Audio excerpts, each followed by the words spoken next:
So now we're going to look at actually counting that inventory in the mobile device. At this point, right, we've created that cycle count plan, we've generated it, which took the screenshot of all the on-hand inventory in NetSuite.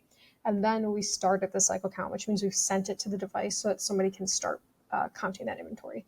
We're going to track what happens in that mobile device here, but first we need to actually go and cycle count it. So what we're going to do is we're going to go to mobile emulator, mobile screen. Again, right, this might look different depending on the roles and permissions you have. When I click into there, I'm brought to the SCM Mobile or Supply Chain Management mobile app.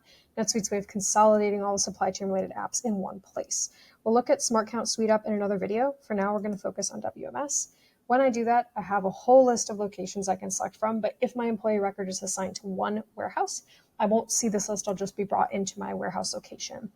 From here, I'm going to select inventory, and then I'm going to select cycle count. When I do that, my list of cycle count plans are brought up. I can always come here to this little screen here and enter items if I want to see the items that need to be picked or bins. I can also sort by certain pieces of information.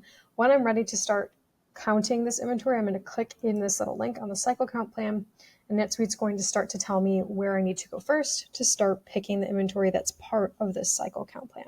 So for the cycle count plan, we kept it pretty simple. It's just one particular item in 3 different bins. So NetSuite's going to say, okay, here are each of your cycle count tasks. You need to go to each of the bins. Again, if I wanted to, I can pull in zone and some other pieces of information. I'm going to go to my first bin. Let's say physically I walk up to my first bin. I scan that bin barcode, or I can type it in or select it here if I have that, and I will enter the quantity that I count. If I come up to that bin, there's nothing there.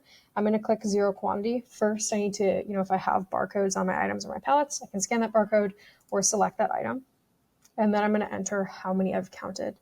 The other thing too is because this item is lot numbered, we might, you can see here it's saying enter the total quantity for all the lots. We're going to specify the total quantity per lot next. So let's say I walk up to this and I count 500. Now I need to start entering what are the lot numbers. So NetSuite's going to say, here are the exact lot numbers that you have right now. You can go ahead and click into them, use those lot numbers. Maybe if you find a new one, you can put that information there. In this case, I need to enter my lot number because NetSuite wants me to enter the quantity that's part of that. And we will keep moving on until we count down 7,2024. And we'll say we found 100 there as well. Let's see, 729.